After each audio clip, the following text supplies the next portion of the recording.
Grasi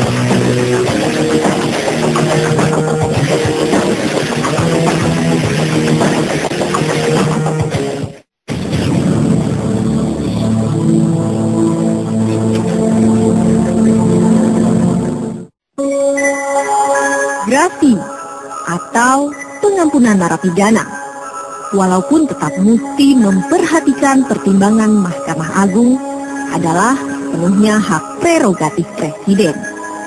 Permohonan grasi tak sedikit. Selama 2011 saja, hampir 870 grasi diajukan. 703 diantaranya dikabulkan Presiden Yudhoyono. Selebihnya ditolak. Untuk memberikan grasi, Presiden perlu menimbang banyak hal, termasuk alasan khusus, dari pertimbangan kemanusiaan hingga kepentingan nasional. Namun begitu, ada saja pemberian grasi yang justru memantik kontroversi.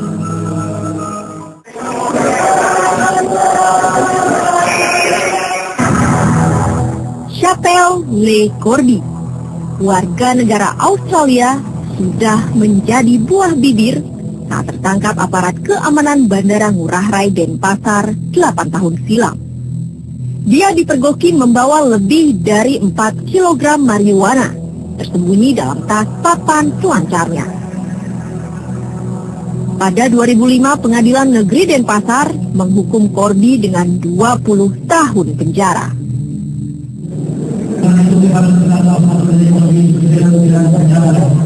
Selama 20 tahun.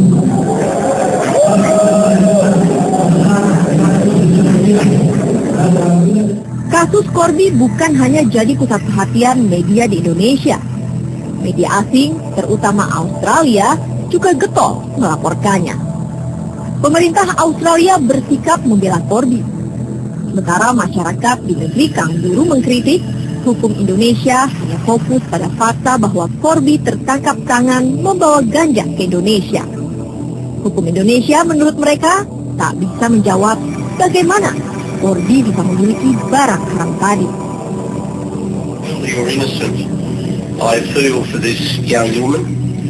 If she is guilty, I feel for her that a tragic mistake, tragic act has done so much damage to her young life. If she is innocent, of course, my feeling for her is redoubled. Corby enggan menyerah. Segenap upaya hukum ditempuhnya. Dari banding, kasasi hingga peninjauan kembali atau PK. Namun hukumannya tak berkurang. Terakhir 4 tahun silam, PK yang diajukan Corby ditolak Mahkamah Agung. Mengadili, menolak permohonan peninjauan kembali dari pemohon peninjauan kembali / terpidana Chapelle Le Corby tersebut. Karena mentok, Corby mesti menjalani hukumannya.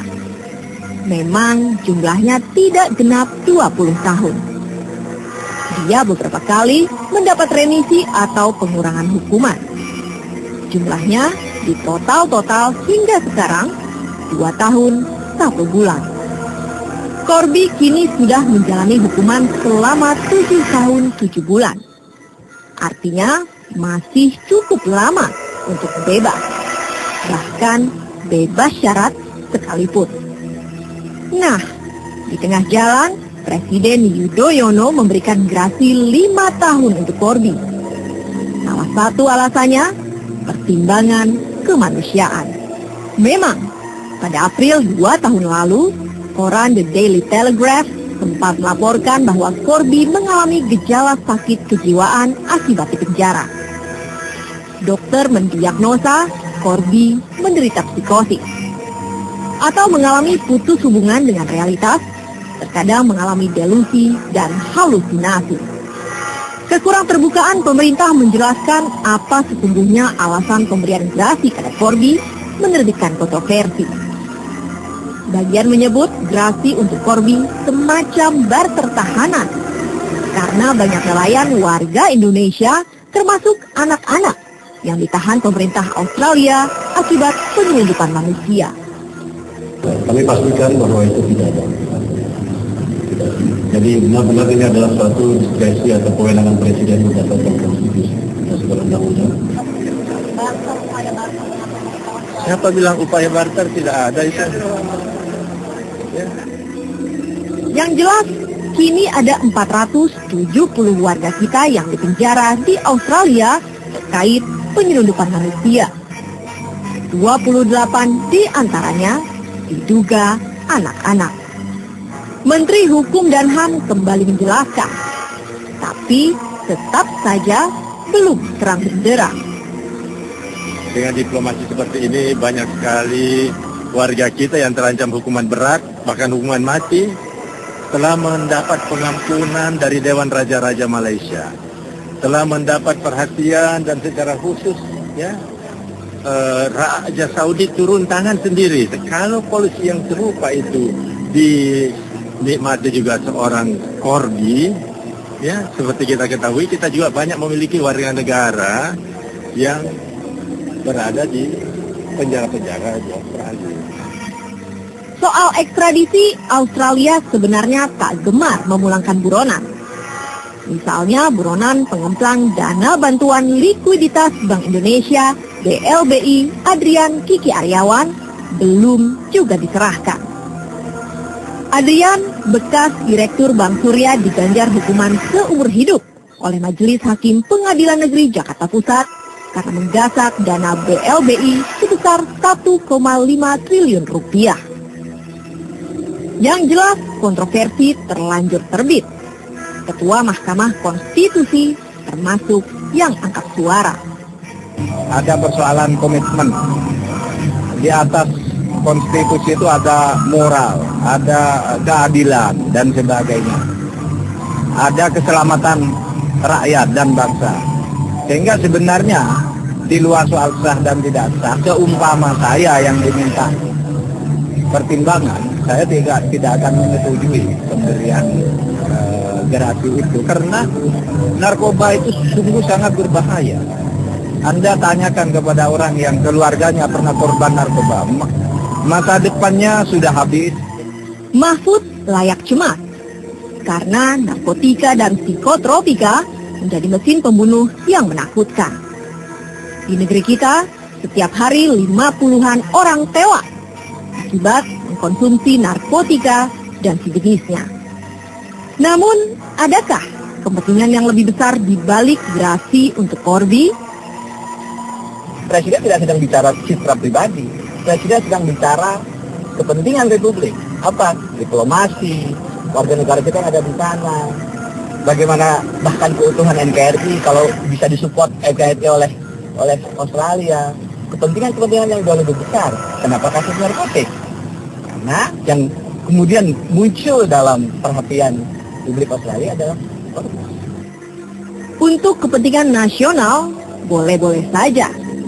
Tapi mestinya tak bertolak belakang dengan misi perang terhadap narkotika dan sejenisnya. Negara tidak boleh kalah.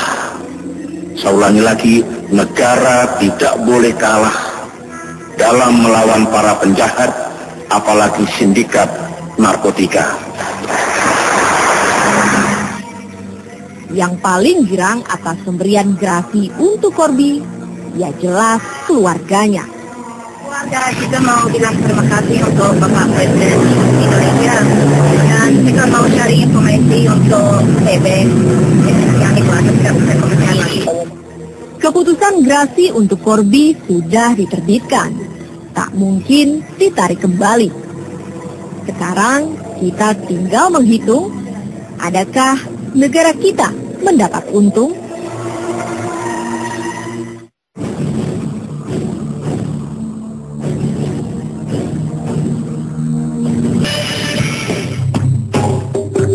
Dua hari menjelang peringatan proklamasi ke-65, Presiden Susilo Bambang Yudhoyono menerbitkan keputusan Presiden yang memberikan gerasi atau pengampunan kepada terpidana kasus korupsi Syaukani Hasan Rais. Polemik pun marak. Syaukani Hasan Rais atau Karib dipanggil Pak Kaning memimpin Kabupaten Kutai Kartanegara selama 2 periode, antara 1999 hingga 2010. Kutai Kartanegara di kawasan pertambangan Kalimantan Timur tergolong wilayah terkaya di Indonesia. Syaukani diduga mencuri dana pembebasan lahan Bandara Loak Hulu. Akibatnya negara rugi 15 miliar rupiah lebih. Desember 2006, Syaukani ditetapkan sebagai tersangka. KPK menjemput Syaukani secara paksa di Wisma Bupati Kalimantan Timur. Usai diperiksa KPK, Syaukani pingsan.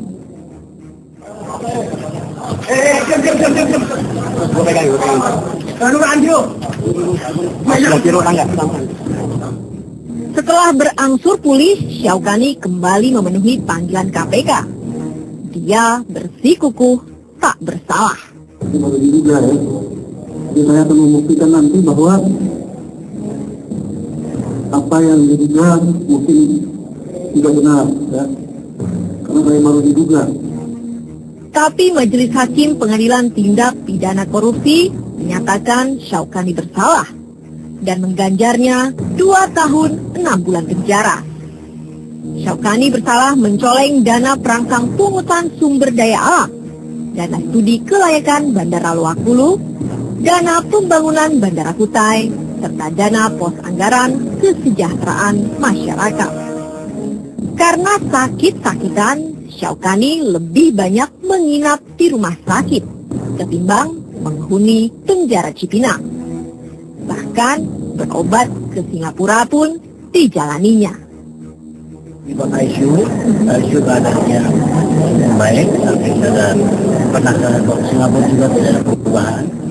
Karena kondisinya tadi, Patrialis Akbar yang menjabat Menteri Hukum dan HAM saat Syaukani sakit, jatuh iba.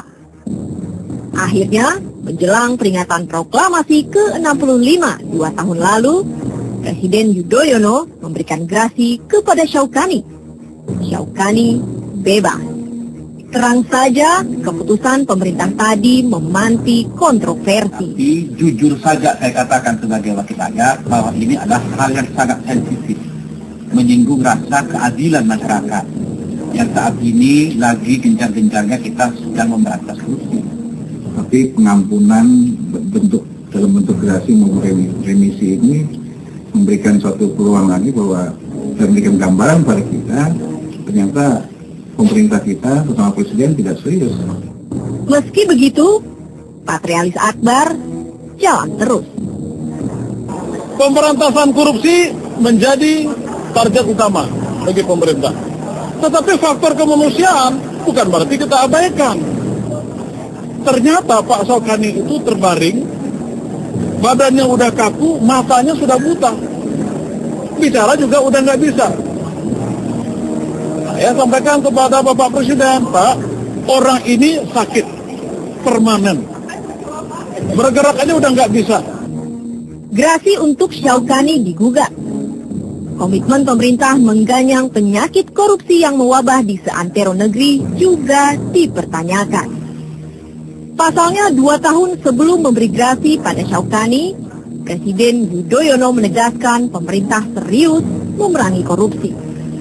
Saya mengajak dan menyampaikan harapan kepada segenap komponen bangsa, seluruh rakyat Indonesia, utamanya para penegak hukum, untuk yang pertama, mari terus kita bangun dan kita kembangkan budaya yang bersih, budaya bebas korupsi.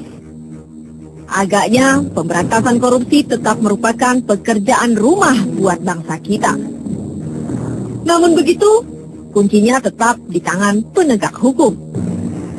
Dari kepolisian, kejaksaan, dan Komisi Pemberantasan Korupsi, koruptor alias penggarong duit rakyat mestinya mendapat hukuman seberat-beratnya. Dan pengampunan atau grasi untuk koruptor atau siapapun mestinya tak bertolak belakang dengan misi yang lebih besar.